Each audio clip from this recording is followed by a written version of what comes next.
24th, Sue Stengel's birthday. Present our... Did everybody know that? Sue Stengel's birthday? Thank you very much. Yeah. Ed Reyes, Dennis I, my name is Jack Weiss. We have a quorum present. Colleagues, we need to conclude our public safety hearing by 10 a.m. today. So we're going to spend almost all of our time on items 3 and 4, hopefully more on 4 than on 3, but we're going to spend a good deal of time on those items, which are the in-car video items. So preliminarily, let's deal with items 1 and item 2. Mr. White, can you call item 1, please? John White, City Clerk. Item 1, Police Department report relative to a recall balance program request for a substitute authority to recall Chief Michael Hillman to assist in the implementation and development of the Incident Management and Training Bureau training and new commanding officers transition into office. Okay, colleagues, this I'm hoping we can prove this on consent. Mr. Reyes, you and I chaired the council's task force after the MacArthur Park, and I think you've worked here longer than I have. We're both very impressed with Chief Hillman and the changes he wants to bring. You want to give us a Reader's Digest in 20 seconds or less, because I think we're inclined to approve it. I just want to know when he was supposed to retire. May 31st, 2008. Okay. Yeah, and I just wanted to take a moment to thank Chief Hillman. And as an individual who grew up in the MacArthur Park area and who has a strong tie to the city of Los Angeles, that his efforts is something we should, in a positive way, take advantage of. His clear understanding of protocol, and just appreciate all his hard work. And I just want to make sure that's on the record. Just one more comment. The chief's been involved in training, as I understand, from last May. Is that not correct? What's the question? I'm sorry. Chief Hillman, he's been involved in the training program Yes. since last May, Yes, and he's scheduled to retire May 31st, that is correct. and the bounce program permits him to come back. How long do you anticipate him being here to help with that training revamp? Up to the year. Okay. Well, he's an expert in the field, so there's no question about his ability to perform that function. So, okay. Okay, well, with that, we will approve that item. Thank you very much for coming. Thank you. Sorry? Item 2, Item 2. motion Reyes, Weiss, Perry, Garcetti, requesting that the city attorney prepare an ordinance that would require a mandatory minimum sentence of 90 days in county jail for possessing a firearm in a school zone, including public and private school grades K through 12, preschools, and daycare centers. Okay, the reason that we brought this here, and one day we will no longer have to bring this here, I hope, is that every time we do a motion and we ask the city attorney to draft something, we have to come into council and ask the city attorney to draft it. Mr. Reyes and I put this motion in, frankly, as a result of a conversation that we had here in committee, and it was Mr. Shutan that you were Right, you were and talking. kudos to Mr. Shutan for observing the weaknesses of our system and our ability to enhance our capacity to implement safety measures in the city. So thank you, Mr. Shutan. So I'd like to bring the ordinance back here in, it's a pretty simple ordinance to draft. How about 2 weeks? We can certainly try, and we'll coordinate with your office. to Thank you. schedule it for committee. Thank you. Okay, well, the goal would, I got a question on that. Do we need to have the county sheriff involved since they have custody of the prisoners? Well, you should know that we took the time to speak with Sheriff Baca.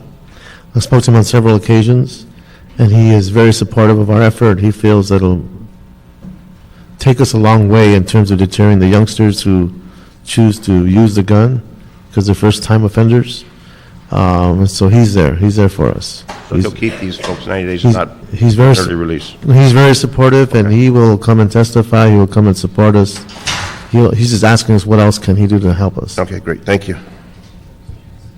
okay, so we'll see the ordinance back here in 2 weeks. Okay, Mr. White, next item, please.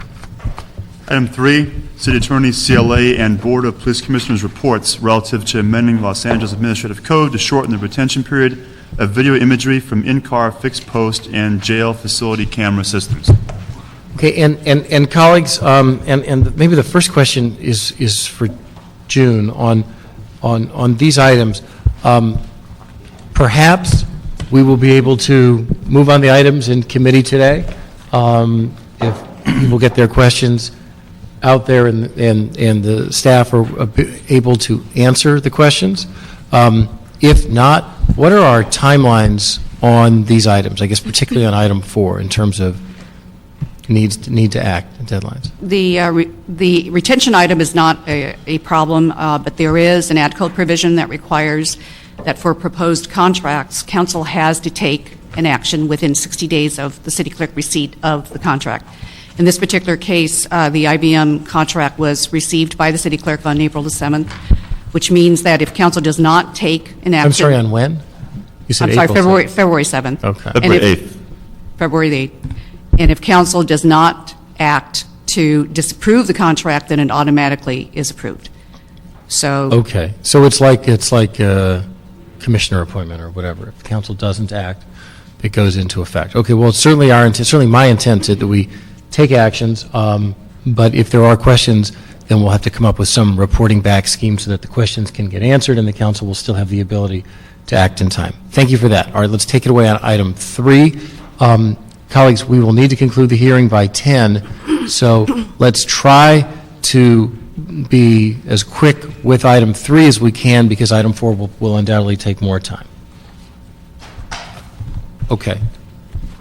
This is the 2-year, 5-year issue. Well, I can start, Councilman Charlie Beck, Chief of Detectives. Thank you, Chief. You know, this is a request by the police department to amend a long-standing administrative code that requires the storage of this type of matter for 5 years. We think 2 years is more on line with the current state of retention throughout the country. It's entirely a policy decision. It's made less imperative by different storage solutions. But as everybody on the committee knows, online storage is extremely expensive, and 5 years would be prohibitive in many of the endeavors that we're reaching out to do. We think that storing longer is always better, but there's a point of diminishing returns, and we think that point is reached at 2 years, and so we've asked the city attorney to help us with that language, and I know that Julie's here and can talk about the legal parts of it. Ms. Rafish? Good morning, Julie Rafish, City Attorney's Office.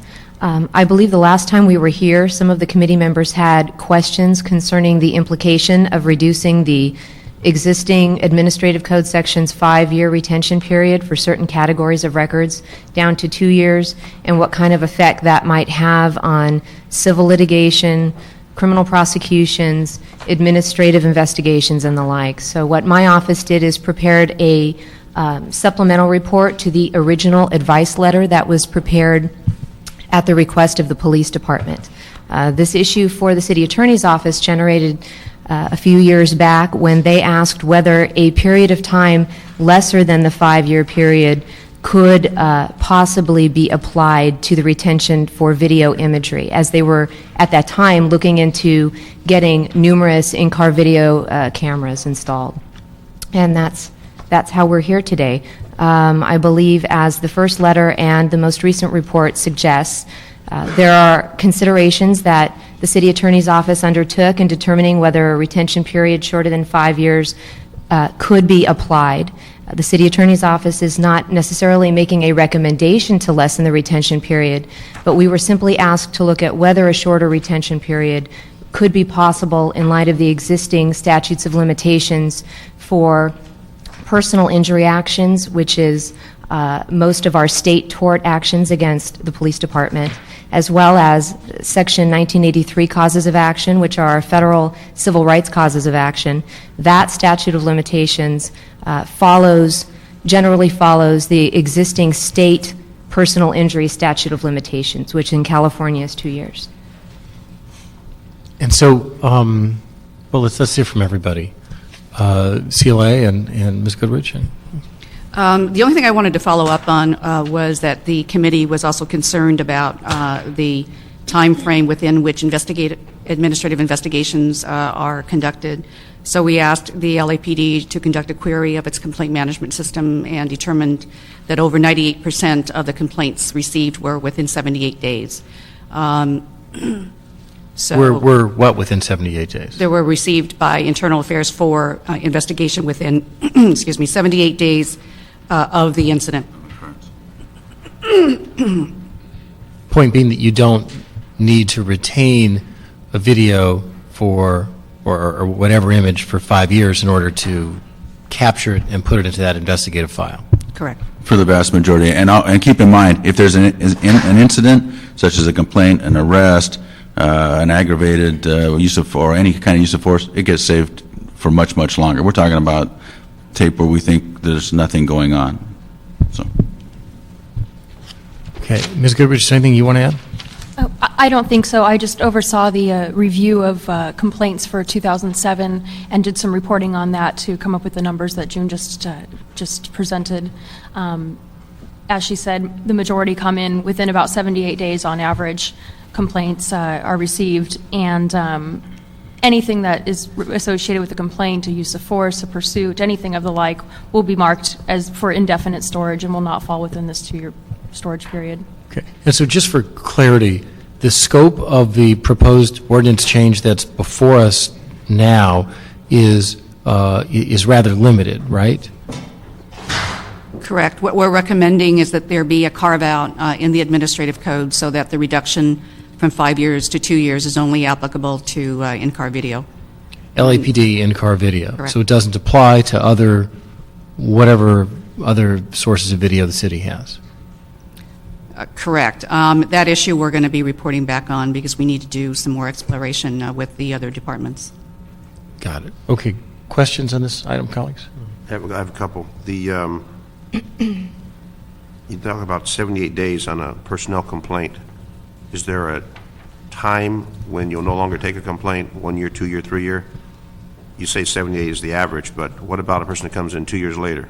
You know, we take any complaint. Now, there are statutes that may prevent, police officer bill of rights and such that may prevent us taking any action, personnel action based on a complaint. But we take any complaint. And the 78 days was not the average length. I think what June was saying was that almost all complaints come in within 78 days, and then even on top of that, the ones that come outside the 2 year period almost always are prison-type complaints, jailhouse-type complaints that would not have been captured on video anyway. They're usually procedural or something to do with a court process. That's a typical 2 year complaint. And then the other question I have is on the retention. You talk about some retained longer. Who would make that determination? For example, a pursuit, does the watch commander make that determination, the supervisor overseeing it? Who actually makes a decision versus purging it within 2 year period of time? The department has and will have relative to these systems policies, and those policies will include mandatory retention and a pursuit, an arrest, a public initiated complaint, use of force. All of these things would trigger automatic retention. In other words, there won't be just like we retain evidence now. There are ways to dispose of the evidence later. But the retention is automatic, and there'll be a booking or a kind of a virtual booking process where there's a log number and that kind of thing that goes with the report, so that people understand that video has been retained. So there will be department policies. It won't just be up to a supervisor or the individual. And actually, this system that will be presented before you today is actually quite sophisticated in that we can set automatic dates in the system for retention. So, for example, if we decide that we'd like any video pertaining to a complaint or use of force to be stored indefinitely or 10 or 20 years even, we can actually automatically set that up in the system so that the user doesn't even get an option to change a date. If it's Give me an example of what you mean by that. So, for example, if when a recording stops in the car, we can set the system up so that the officer in the car then gets on their computer screen a pop-up that says, was this video related to any of these things? And we can preset what those options are. So we could list complaint, use of force, pursuit, whatever it may be. And if they select one of those and say, yes, it did involve a use of force, then the system can be set up to automatically store that piece of video indefinitely. But that's not the only trigger point for that. The supervisor that reviews the reports will be looking for the incident number, will be looking for the store, whatever the storage files we end up calling them are, and then that's the next piece. So it's not like the officer is the only one that gets to pick. Right. So there will be a procedure whereby you're going to have a policy. Absolutely. And in the final, a lot of divisions are going to video in the field where they're capturing video. Yes. Hollywood Division, I know South Bureau has that. Is that part of this 2-year retention, or is that going to be separate?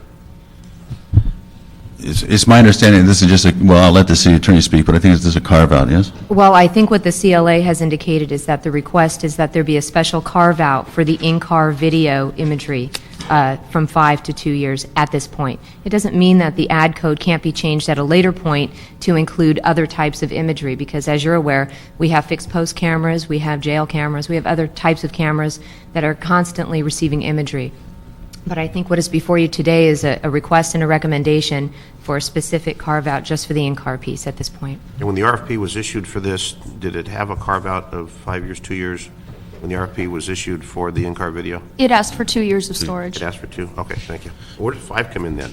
Because the ad code? It's the ad code. So we asked for something, but the ad code said something different, so now we've got to change the ad code to catch up to what we're doing. Well, we asked for them both at the same time because we knew we had a very fixed amount of money, and because of particularly the online solutions are so expensive, we were trying to get the most for the city's money. We really think that with a lot of the solutions that, and this brings up your other question, was exactly on point. The storage piece makes some of these solutions undoable because they just cost too much, and so that's why we're trying to get this in line with the maximum benefit, realizing that we have to, that we have a responsibility to retain. And this would follow state law and federal law if we went to the 2 years? Yes. Yes. Mr. Reyes, did you have something else you wanted? So this item just pertains to the period of time and has nothing to do with the equipment, and everything else is the next item. Okay. Yeah, this item, and correct me if I'm wrong, this item is a change to the administrative code that will carve out and state that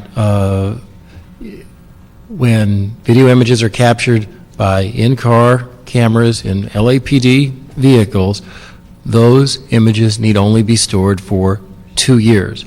And the reason for that is that regardless of what system the city does decide to purchase when it comes to in-car videos, the reason is that storage is just money. That's all storage is. Storage is just burning cash. And the public policy question is, do you want to burn cash above and beyond a certain period of time for very little, if any, public policy benefit? And I haven't heard in the hearings that we've had a couple, at least 2, Ms. Raffish, but maybe more. This is our third. Okay. I haven't heard anyone come forward and state, what is it that's really important from a public policy standpoint that happens between year 2 and year 5 that is worth, millions of dollars. And I just haven't heard that, especially since, the information that Ms. Goodrich researched and that June provided us with, it comports with what is obvious, which is that if someone is involved in a pursuit, in a use of force, in some altercation with the LAPD involving actually, they're out in the field, there's a squad car, there's an arrest, within 78 days, or I would say with most people within 78 hours, they're going to know that they've got a problem that they want to pursue. And it's not going to arise between year 2 and year 5. And we'd be saving it anyway if it was a pursuit or a use of force. And you can save all that anyway. So that's a carve-out. It doesn't in any way prejudice a council member's ability to vote one way or another on the issue of what vendor gets a contract. I just want to add that I don't think it's only the money factor, but it's practicality and reality, that a lot of video, when they make a traffic stop and write a citation and the motorist goes on their way, there's no incident. They write a traffic citation. Why retain all that, which doesn't do anything for any purpose? So I think the money is one aspect, but the reality is a lot of the stops that are made are routine stops with no use of force, nothing other than a citation or a warning. They go on their way. Why retain it? So I think there's a benefit on that also. And the ad code that stated 5 years was designed well before any of this was even envisioned. So this is a really old piece. Do you have a date when the ad code, when that was brought into the ad code? 18 what? Not that old. 1992. 92. It was amended to reflect a 5-year retention for this category of records. Okay. All right. So without objection, the committee is going to approve item 3, which is that ordinance, that ad code ordinance change. Okay, call item 4, please. Item 4, CLA and CO report, joint report relative to the selection of IBM for the digital in-car video system. Board of Police Commissioners report relative to the IBM contract, and motion Zion Smith instructing the Police Department to report relative to the request for proposals for the digital in-car video system, selection process, and protest procedures. Actually, first, we're going to hear from Police Commissioner Andrea Orden, and then we're going to hear from our panel. And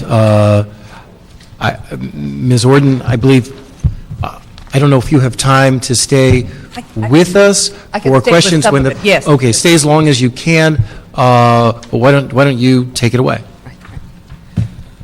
Well, thank you very much, and it's a pleasure to be here.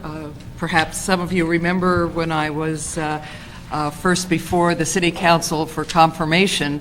I think probably number 1 or 2 or 3 in the questions was the question of videos in car. And as you all recall, that was a recommendation not in 1800, but a long time ago by the Christopher Commission.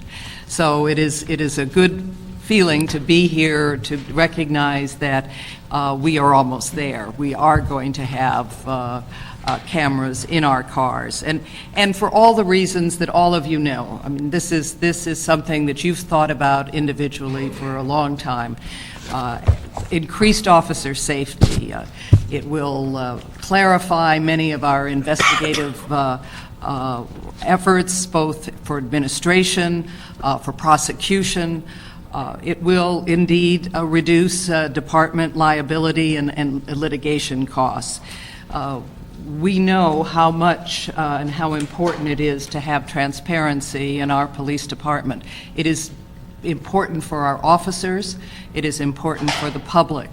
And this is one of those rare public policy decisions that allows a win-win. It's a win for the officers, it's a win for the city, it's a win for individuals in the city. And, of course, we do have a consent decree, and we are hopefully at the end of that very shortly as well. But one of the criteria of the consent decree is to be assured that we are taking all appropriate steps to see that we are not engaging in racial profiling or any form of discrimination. And again, the use of in-car video is going to be an excellent tool and one which is extraordinarily persuasive to the monitor and to the judge. So we do know the reason for this, but of course part of the reason for this hearing is this the system? Is this the right system for the city? The Commission has taken this very seriously, and we are fortunate, of course, that we have as many people who are true experts in the department and in the CAO's office and in ITA and in CLA who have all been working on this for more than a year to try and get the best system at the best cost for the city. And it is the consensus of all of those parties using a fairly complex, layered system that this is the system that we should have. As you can see, when you see a lot more detail from Maggie and others, that the amount of work on this has been extraordinary. And cost has not been the major driver here. If you look at the Just pull the mic, Cliff. Excuse me? Just pull the mic. Oh, I'm sorry. It's rare that I have that problem. The cost has not been the major driver here, and but it is, as you can see, a truly economic choice for the city of Los Angeles, and probably in part because it was such a reduced cost from other bids. The Commission looked at it particularly carefully. And when questions were raised about whether we were going to get the amount of coverage, that we were going to get the user-friendly nature of it, but we were going to get all of those questions that this committee has raised and that appropriately the competitors have raised. We looked into it very carefully. I remember one of the issues was, well, so much of the testing was done in smaller departments. How can that be relevant? So we sent them back, and we said, we want to hear, what are you doing, what do the people in the big departments think? So without going into a lot of detail about what was done, and you will have people here who were there and on the ground and doing that, it is the view of the Commission that it is definitely time. It is long past time. It is something that's desperately needed by the city, and that processes have been adhered to. Many, many layers of this city have looked at it. The decision has been made by those parties, and we just urge you to confirm those decisions. Thank you, Commissioner Warden. Why don't we hear from the CLA to frame what's before us today and explain the background, then Ms., I don't know if it's Ms. Goodrich, Chief, or Mr. Riley, I don't know if it looks like it's you, Ms. Goodrich, and then City Attorney to wrap it up. And then we'll do questions. So when we go in that order. Okay, I'll be very brief. What is before you today is a recommendation to approve the contract with IBM for the digital in-car video system. The proposed contract is for a 5-year term. That's 3 years with 2 one-year options. The cost of the contract is $5.5 million. $5 million has been included in the budget. The additional $500,000 is going to be transferred from the department's sworn salaries account. There obviously have been questions raised about the selection process, as the Commissioner indicated. CLA, CAO, ITA, as well as various individuals from the Police Department participated in the process, and I will again also affirm what the Commissioner indicated, that we can attest to the integrity of the process. It was conducted fairly and objectively, and obviously the Department can go into greater detail with respect to exactly what the process included. Okay. Thank you for that, Ms. Gibson. Ms. Goodrich. I thought I would just give you a brief chronology of events leading up to the selection of the IBM solution, and then give you a brief overview of the IBM solution itself. And I'll be brief here and then let you guys ask some detailed questions as you have them. As you know, Council actually approved the release of the RFP in August of 2006. And in September of 2006, there was a non-mandatory pre-proposal conference, which included site visits to the areas that will be receiving the in-car video during this pilot in South Bureau. On August 19th, 2006, the department had received 16 proposals in response to the RFP, and as Ms. Gibson mentioned, there were various city entities involved in evaluating those written proposals. There were actually 8 of the 16 were disqualified for not meeting the good faith effort requirements. The other 8 were then reviewed, and the top 4 from the remaining 8 were selected and invited to install a system in a patrol car for field testing. And then an evaluation team consisting of officers from X Division actually basically field tested the equipment from the 4 top ranked providers, and those 4 were Dell, IBM, Motorola, and Unisys. Ultimately, IBM received the highest score and was selected, and on March 8th of 2007, the department notified all 16 proposers that IBM would be recommended to the Board of Police Commissioners as the solution for this pilot. The board heard the matter in March of 2007 and ultimately approved the department's request to begin the contract negotiations with IBM. I'll give you a brief overview of the IBM solution and what it entails. The contract includes the purchase and installation of all of the equipment, plus a 5-year warranty on all of the hardware and software. It includes 2 cameras in the car. One is forward-facing and will be fixed near the rearview mirror, and the other is going to be facing the back seat, the back compartment of the car. Each officer will also be issued a lapel microphone for audio recording. And the microphone actually has a range of up to 1,000 feet to be able to capture audio. The system is capable of setting automatic triggers so that we can determine at what points we'd like the recording to automatically kick in. For example, anytime the light bar is activated or the siren is turned on, the system will automatically start recording. And the system's capable of setting up various triggers.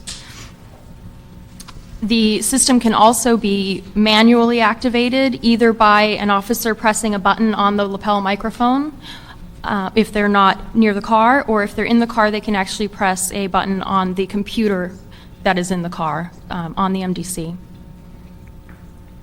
The system also allows us to set a pre- and post-incident buffer, so that, for example, if we set the buffer, say, at 1 minute, when the system starts recording, say the light bar is activated and the system starts recording, it'll actually record 60 seconds prior to the record actually being activated. And then we can also set a post-incident buffer, so when recording stops, we can actually capture a period of time afterwards as well, say another 60 seconds on the end. And we hope to use that to also hopefully help the transparency of the department, to ensure that there aren't allegations that somebody's starting recording late or stopping recording early, because we can set those periods of time on either end to capture more than maybe what an officer chooses to activate. When a car is either at the end of the shift or comes back to the station for some reason, the video that's captured in that car will actually be wirelessly uploaded into equipment in the station. There will be servers in each station, and so as the car drives in, the upload of the video imagery will actually be automatic. There's no manual intervention. It happens automatically. It uploads. There's a check to make sure that the upload is successful, and that actually gets stored into a server that's located in the station. At that point, the officer can go back into the station to review it, say to complete an arrest report. Supervisors can review it to review what subordinate officers are doing out there. Also to look at footage, for example, if there's a use of force or a pursuit, whatever it may be. At that point, the video is also then uploaded to a server that's going to be located in City Hall East on P4. It'll be uploaded there and replicated to an automatic tape library for long-term storage. And you should have a diagram in front of you, and I can just kind of walk you through that solution. The first page just shows how it goes from the car to servers in the station. And then over on the right-hand side, you'll see there's the server in City Hall East, and then it gets replicated to that automated tape library.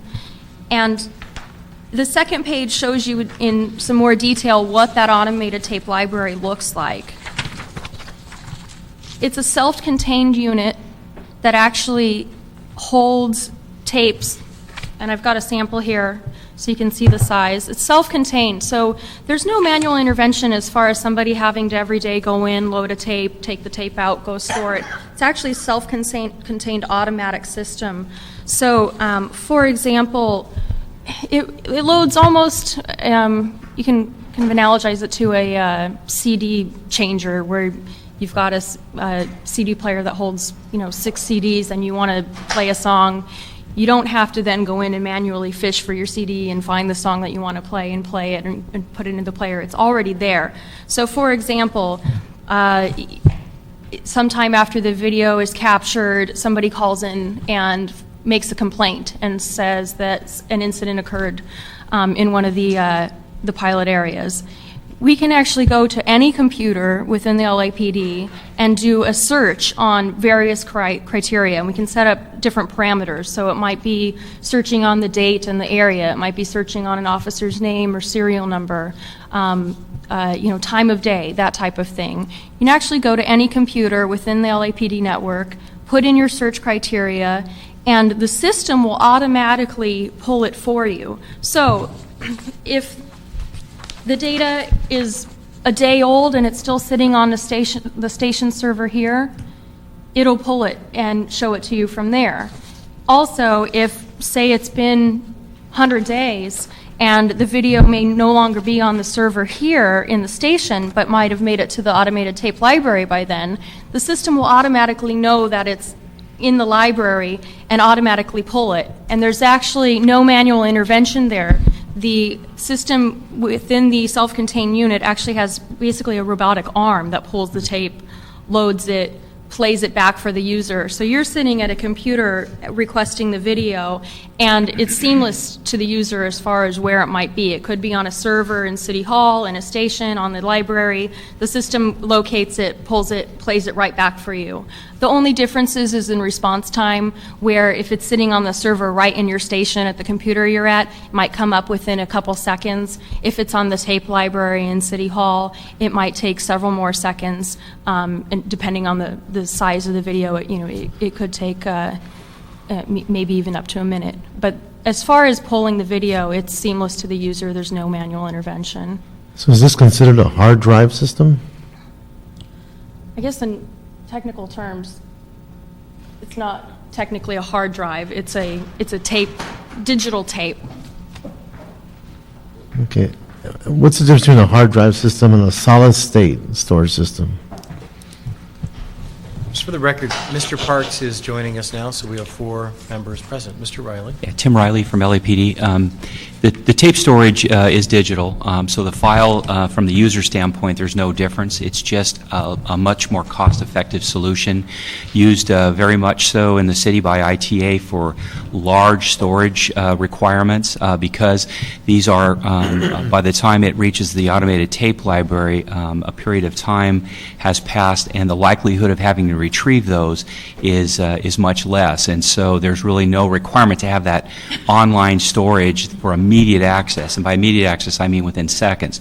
The tape library is a very widely used solution, again, because of cost and volumes of storage that can be placed on those tapes. Oh, I appreciate that, but my question is, because I want to understand the context of your decisions, and there's an assertion that there's a solid-state storage system and there's a hard drive storage system. Is there a difference?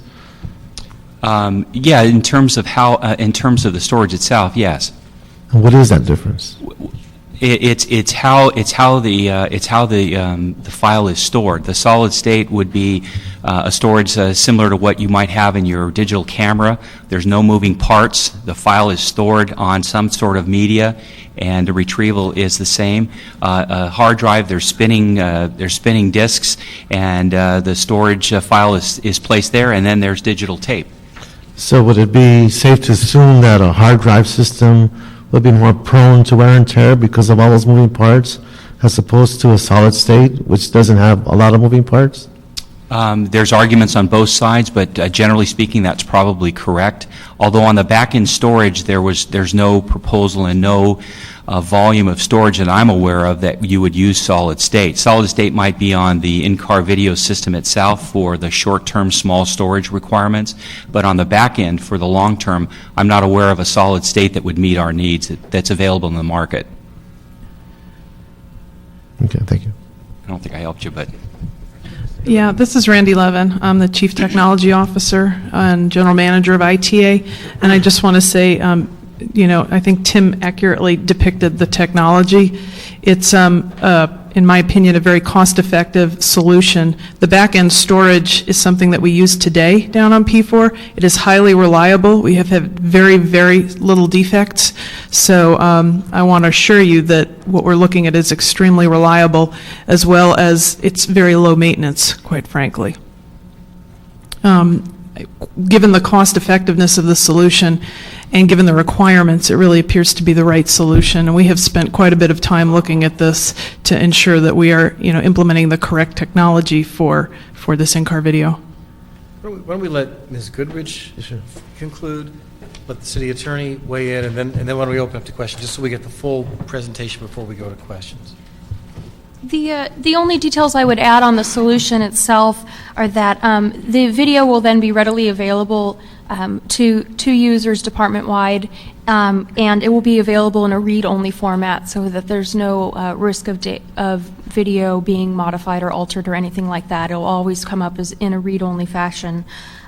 It will also provide an electronic chain of custody log, so we'll actually be able to pull up each piece of video and tell you exactly who's accessed it and when. And I think that's it as far as details on the solution. The only other piece I wanted to cover is that in the process itself, there was a protest made that was later withdrawn, and that was by Unisys Corp. And I thought I would just give you a brief chronology of the dates and how that occurred. As you know, the proposers were notified via letter from the LAPD on March 8th, 2007, that IBM was the recommended solution. On March 20th, the Board of Police Commissioners received a written protest from Unisys and Panasonic, and individuals from those companies actually appeared in commission that day. And the board actually asked the department to go back, conduct a hearing, and to report back, and the department did so on March 22nd, just 2 days later. Actually, a protest hearing was scheduled, and several members from Unisys arrived for that hearing. Ultimately, they actually decided not to proceed with the hearing, and the reason that was cited was that they actually wanted the ability to review the other proposals that came in from the other vendors. And according to city attorney advice, those proposals were not yet public documents and could not be released. So actually what the police commission did is agreed to just hold the Unisys protest, allow the negotiations with IBM to go forward, and then once negotiations were concluded, the commission asked that the proposals from the other vendors actually then be released to Unisys so they could have that opportunity to review the other proposals.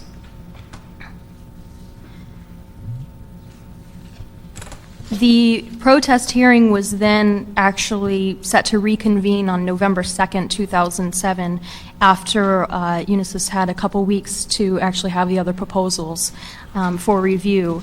And on November 2nd, the date that the hearing was scheduled, we actually received an email from Unisys stating that it was choosing not to formally protest, and it also sent a letter to the Board of Police Commissioners indicating the same, that it was deciding not to formally protest.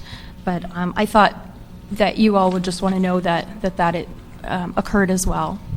What was the reason for not formally protesting? My understanding is that they I think what they cited in the letter, which is attached to the report from the CLA, was that I think what they said was that they didn't agree with the protest process. I don't think there was much detail provided as to what that meant.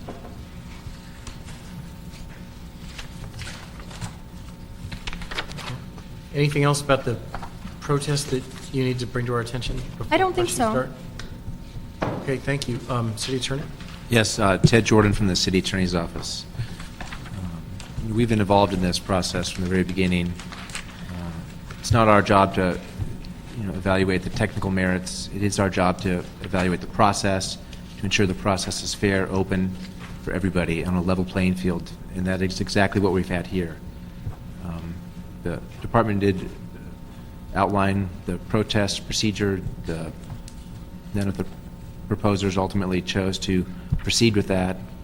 The protest process is not anything that our administrative code requires. It's more of an administrative convenience that the department put in there. Was not required to do so. And Unisys ultimately chose not to follow that process. There have been a number of questions raised about different matters, but in looking at the entire process, the CLA report very well covers each of the issues raised, and in our opinion, there were no flaws in the process. Okay. You know, why don't we... I do have one question for the attorney. It sounds to me that the commission allowed for the disclosure of the contracts of IBM to Unisys once negotiations were completed, correct? Yes.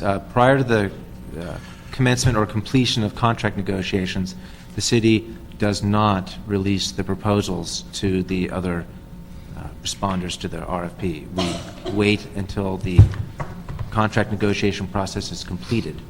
It's a issue that's been addressed by the California Supreme Court in litigation involving the California Public Records Act, and we're squarely authorized to withhold disclosure of the proposals until such time as the Brown Act body, in this case the Police Commission, is going to act on the contract.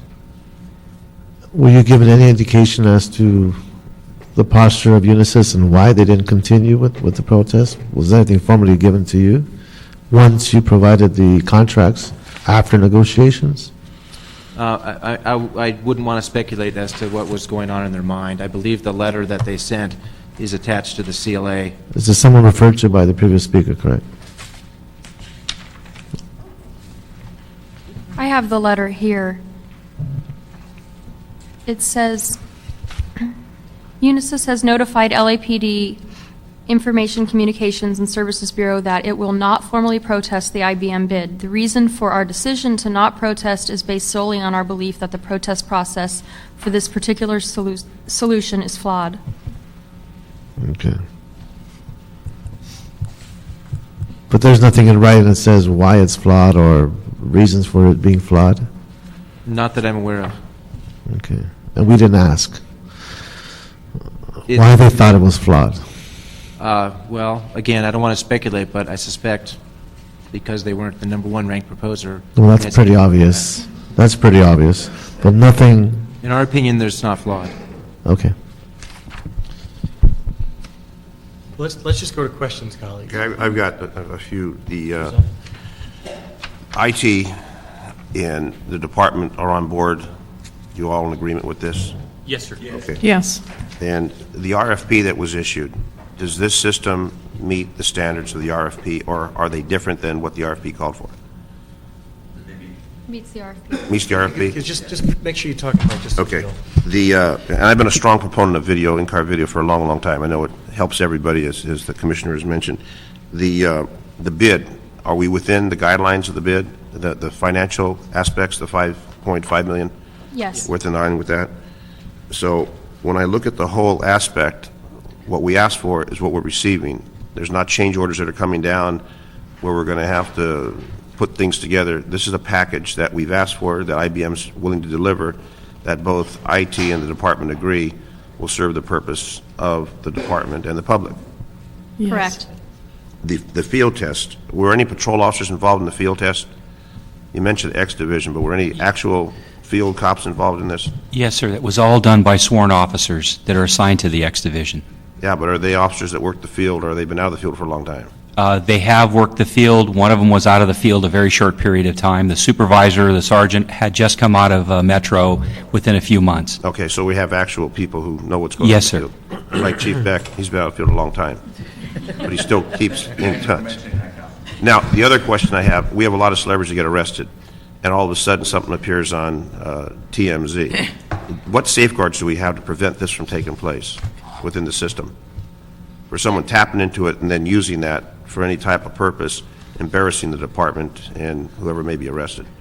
Well, the security will be set up appropriately, so to prevent that from happening. So we've got security measures in place to prevent Yeah, that. the system has security built in. Okay. And we have policies, Councilman, that would prohibit the employees from doing that, particularly for financial gain. But actually, there's a law, That's after. I'm trying to prevent it before it happens.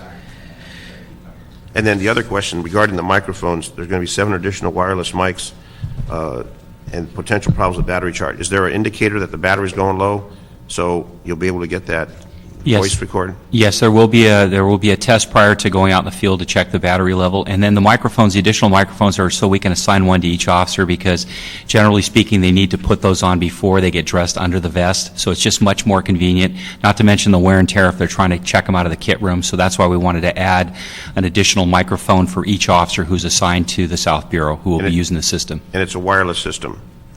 Yes. Okay, this may seem funny, but there's a donning and doffing lawsuit.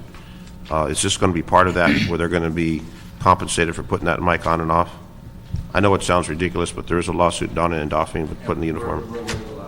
Lawsuit, sir, and there's no provision to add this as a piece of equipment in the lawsuit. I know it is a... Speaking to the microphone, if you wouldn't mind, Chief, thank you. The answer to your question is that this is not part of the lawsuit. It's a very minor piece that many officers already use as a piece of equipment. We don't anticipate this is going to add any amount of time to speak of. It's mostly just the time waste would be as if we gave it to them after they got dressed. Okay. But before is much better. Thank you. Thank you, Mr. Chair. Thank you, Mr. Zine. Mr. Parks? I think most of my questions were answered. I just wanted to get one thing clarified. The issue of, I think the earlier question on whether this proposal meets the guidelines of the RFP.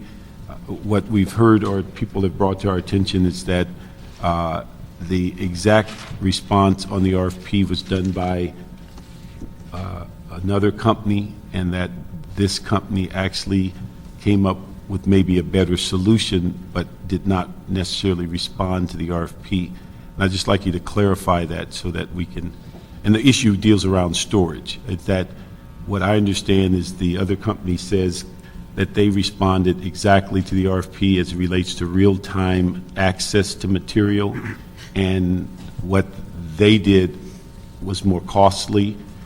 IBM came up with a solution that did not allow or did not require on-time or real-time access, which reduced the cost, but the other company did not get the same opportunity to come up with that option.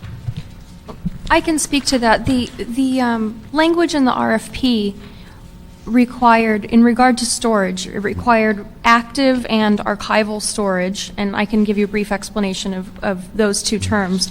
And it also required the ability to view files from any network workstation, any LAPD network computer.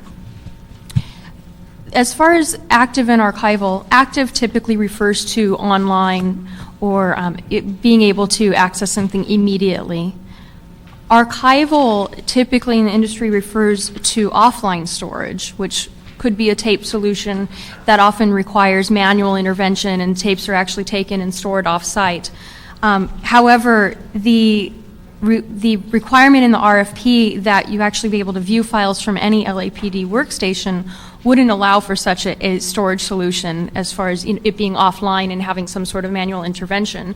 So what IBM actually proposed was a nearline storage solution, in that there's still archival storage to tape, but it's an automated tape system so that there is no manual intervention. You can still go to any LAPD computer, do a search for the video you're looking for, and retrieve it seamlessly without any sort of manual intervention. So they actually achieved that archival storage while also providing that ability to view files from any LAPD workstation.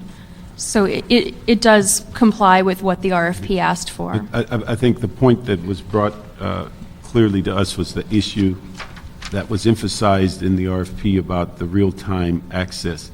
Was there any discussion with the other vendors that there was another option other than the real-time access? No, sir. June, do you want to?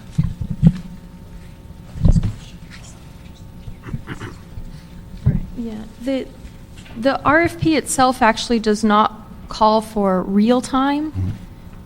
Okay, whatever the term is then. It says to view video files from any local area network workstation, is what it says. That could be viewed, in complete interpretation of that language. From a technical perspective, active can mean online, real-time. It could mean nearline. it's up to interpretation. Unless the thing said actual real-time access, which it doesn't, it's up for interpretation. Let me just get very basic language, because we can talk in these technical terms all day. What I understand is that what was perceived by one vendor is that we're looking for the ability to have immediate access to information, and another vendor viewed it in a different fashion of saying it wasn't necessarily important to have immediate access, but you could get it from a stored activity.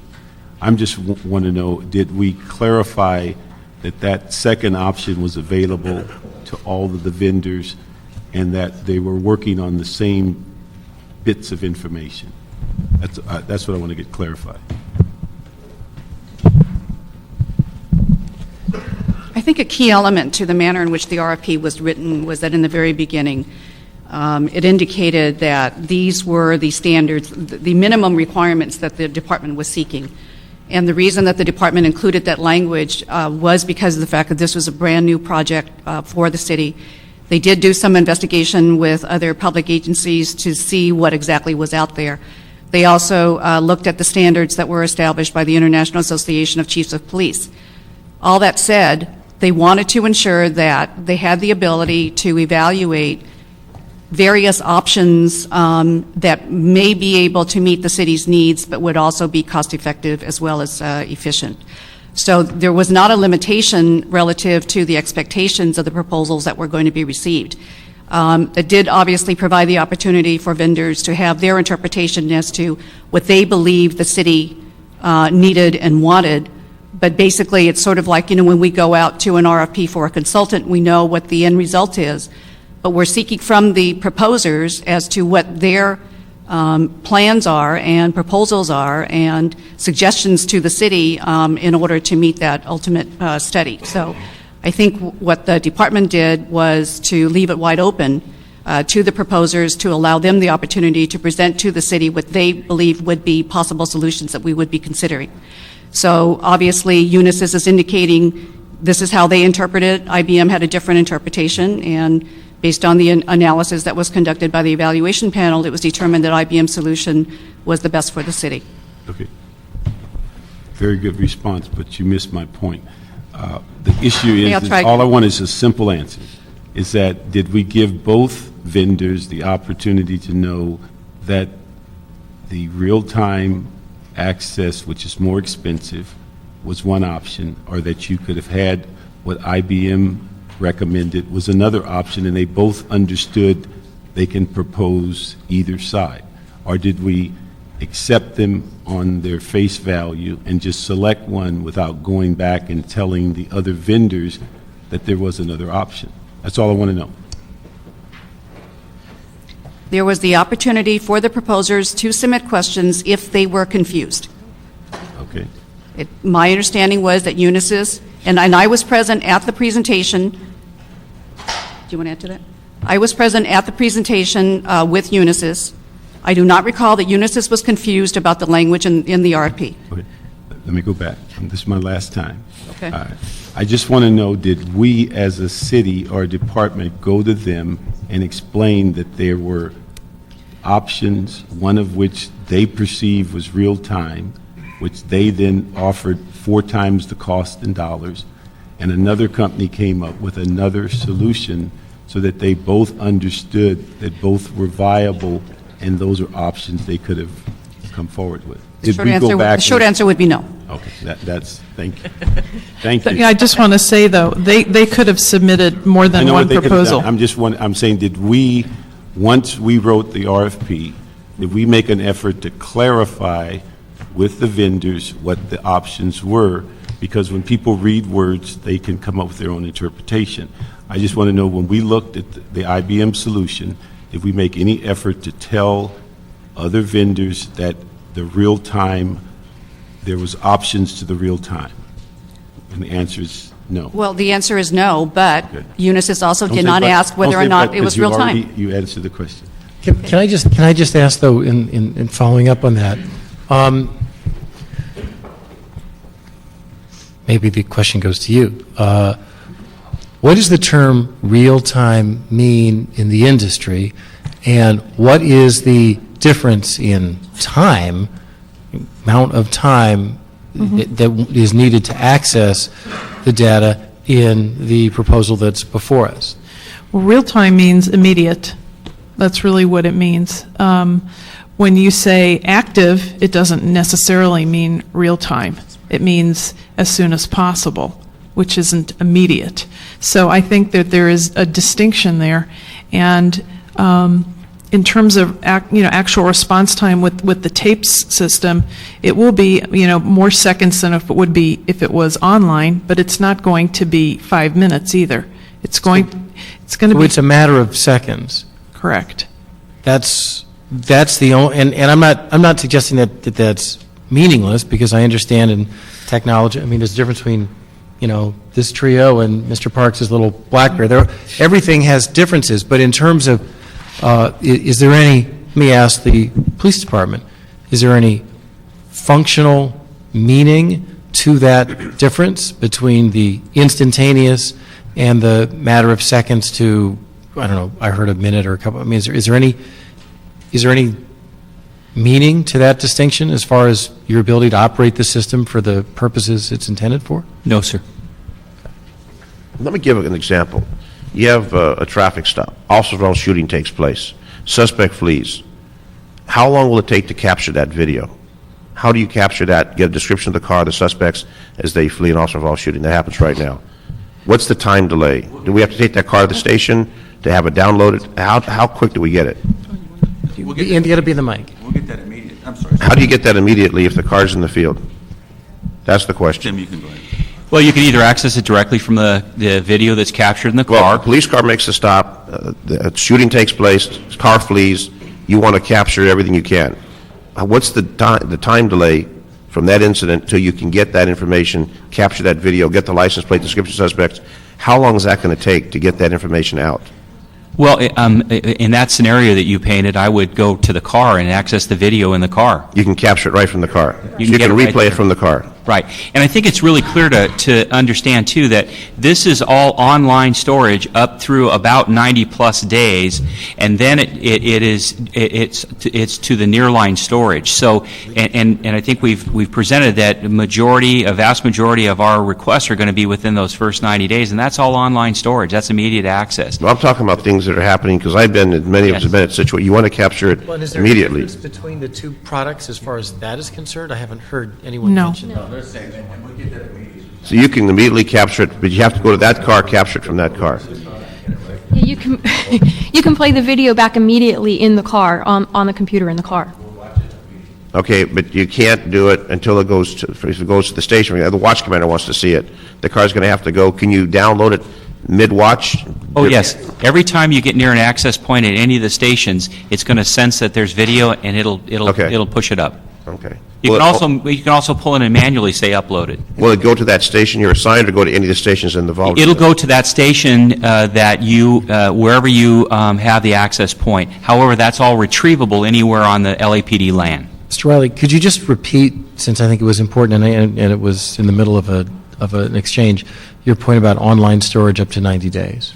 Yes, sir. It's all online storage up to about 90-plus days. And the reason I say 90-plus days is during our pilot, we're going to actually get demonstrated amount of video that's captured. All of ours are estimates now, so we know that we'll have at least 90 days. It'll be online storage. Once it reaches that point, then we refer to the tape storage. But again, for the user, it's seamless. I don't need to know where that storage file is. When I put my search in, it's going to go out and find it and bring it back to me. That's the downtown storage? Yes, sir. Okay.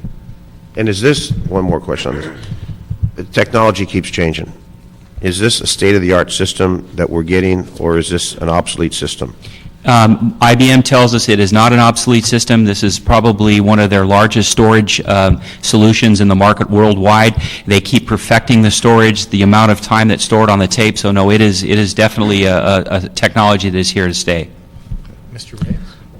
My questions are, again, only because as we go through this process, doubts are raised, questions are raised, and it behooves me to ask these questions. I want the best for the men and women in blue on the street. To that end, when I look at the camera capacity, I'm reading some of the answers on the field of vision. IBM's response that they exceed 15%, yet the Unisys says they go up to 70% of field of vision in terms of how effective this camera can be. When we want a wider range, a greater angle, so that we can capture as much field of vision as possible during an incident? Councilman, the answer to that is yes, it would be nice to have a wider range, but the real answer, I think, is that the solution that we select, the IBM solution, meets our criteria. We did some tests to see exactly what the field of vision difference would be, and on a typical traffic stop, 20-foot offset vehicle type traffic stop, the kind we do every day, hundreds of times. The difference is about 8 feet, a greater of a field of vision that would be captured by the Unisys solution. And of course, we would, the 8 feet would be great, but given the other components, and then when you weigh this plus and that minus, and this plus and that minus, the IBM solution fit our needs better. So, yes, there is a wider field of vision with Unisys, but that is obviously not the only criteria that we're looking for. How about clarity in terms of distance? Is there a difference in the clarity of the camera that's being proposed through IBM versus the other party? My recollection is on the matrix that the clarity was similar. Tim, is that right? Yes, and I think that we refer back to that field test that our police officers did, and their preference was the IBM solution in terms of their ability to see, use, and the performance of the system. Again, it's something that is that was done by the officers in the field, so we put it in a field situation, and they preferred that one over the other solution. Okay. I'm still concerned with, officers knowing, and this is part of the problem we went through with what occurred during the Rampart issues in the 90s, where officers that were bad are going to find ways to get around the system, whether it's there or not. So I understand that dynamic. So if there's going to be any abuse, either way, either from the person getting arrested or the person fighting back on the officer, we would want the line of vision. But you're saying everything weighs out in such a way where it doesn't really make that much of a difference. Right. Obviously, we'd like to have 360 degrees of vision, but it's just, and maybe someday that's the way we'll end up being. But for this RFP, for this field test, we think that IBM met our requests. Yes, it's always nice to have a wider field of vision, but we don't think that was a key component that would flip the selection. And then just given the state of our local economy and given the proposal that's being forwarded, which has more locally based firms and which ones are meeting that maybe we be? Well, all I can speak to is that they both met the city's requirements, which I know are stringent, and I guess that it might be better to put it to somebody else for all the details of the. But is this one entity have more locally based firms than the other? And if they do, are they maybe we be? Did we even factor that in? Did we weigh that out? Yeah, Councilman, I don't want to answer that question. The department will answer that, but I do want to point out that in this contract, maybe is a pass-fail criteria. You pass it or you don't. We do not evaluate and give extra credit for contractors that have more or less local participation. That's not one of the evaluation criteria. No, I understand that, but again, we can meet all the legal muster, but for me, it's what's the best for the city. Are we bringing in more money for the city? Are we doing everything in our power to look at the local economy, and are we reinvesting in our companies in our own city or locally or in the region even? Sir, I think all we can answer is that it was that they met the criteria. We did not get into the individualities of what impact that would have on the community. I'm going to call, we are getting close to 10. I'm going to call the one public comment card that I just received. I would have called it earlier, but I just received it this second. So I'll call it right away. Bob Molnar from Unisys. Is it you, sir? Yes. Come on forward, and you can address the committee for 2 minutes. So.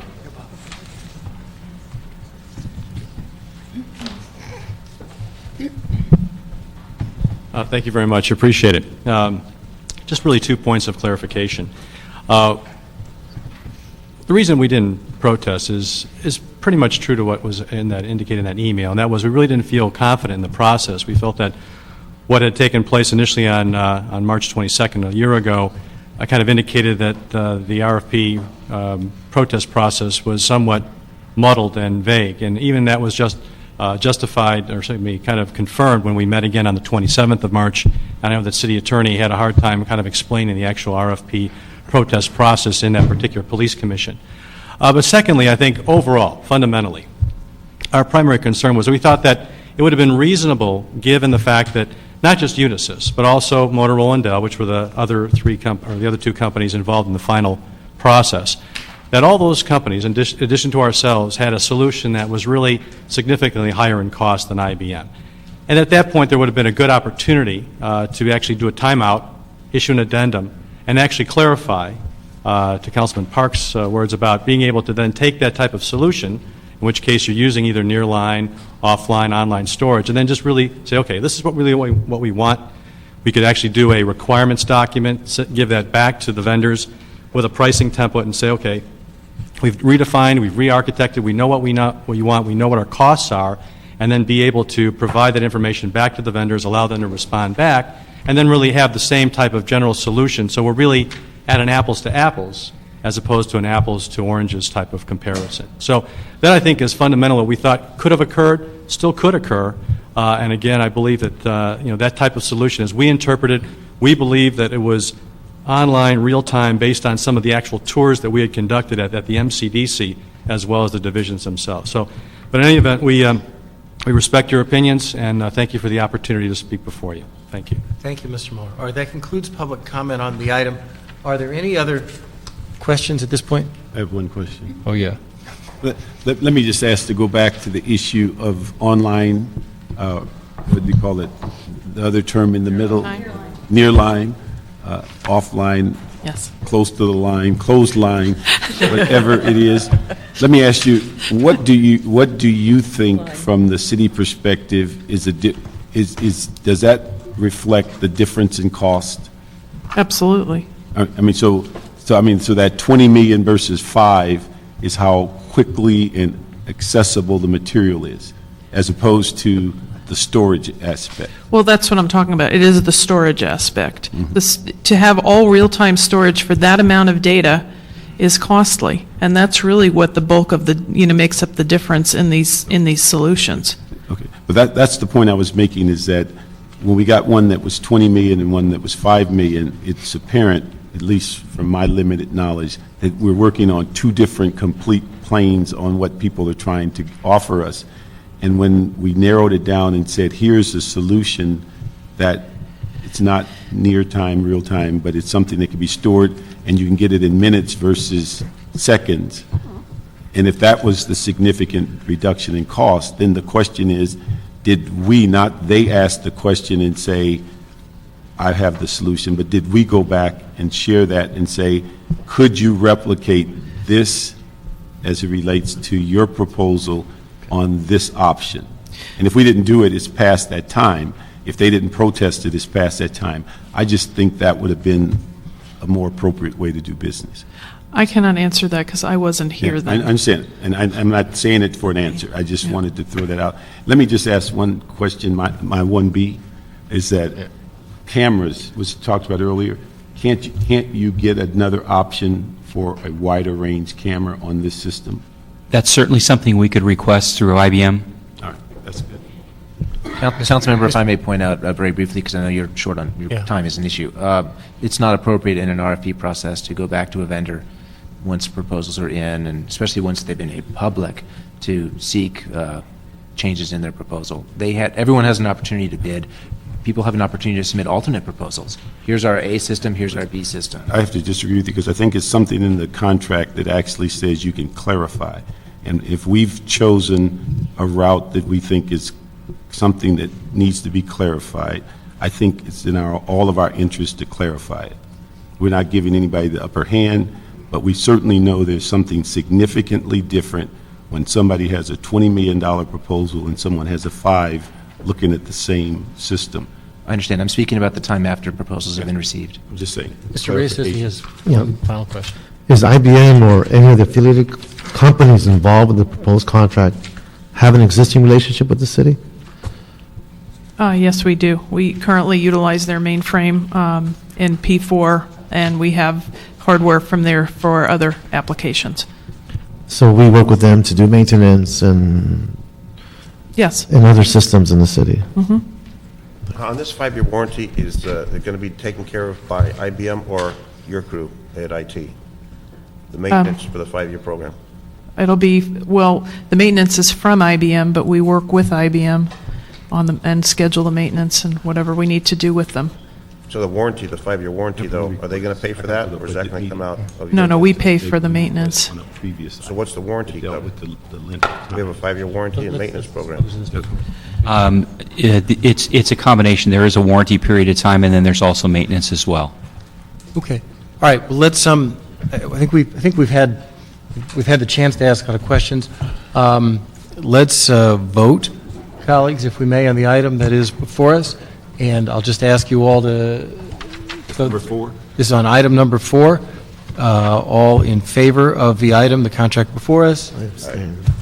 Okay, so that is, Mr. Zine is a yes, I'm a yes, Mr. Parks is a yes, I'm abstaining. and Mr. Reyes is a... It's yes or no? No. No? Okay, Mr. Reyes is no. So that's a 3-to-1 item. That item will be sent to the council. Mr. Parks, you had a question on item 3? Yes. I'd just like, because of particularly some of the comments that were made earlier, that technology might be getting better and that we have a 2-year storage, that we not prematurely change our city's ordinance on 5 to 3 years. We have a couple of years to see how technology is moving.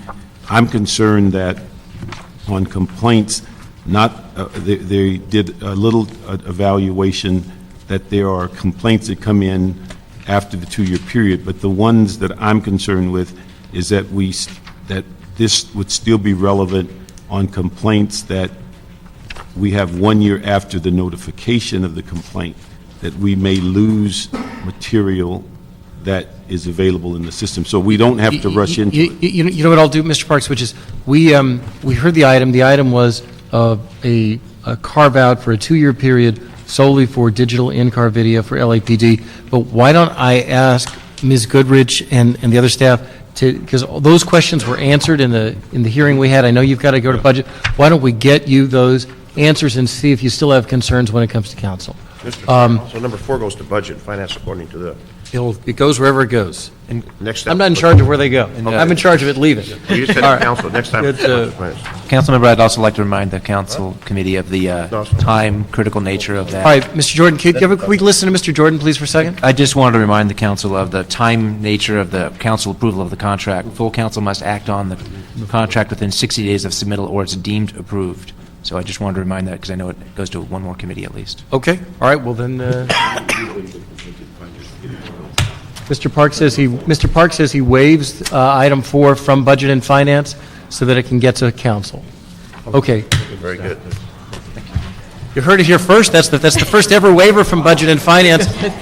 Can you capture that on the digital video, and can we retain that for a while? Yeah, right.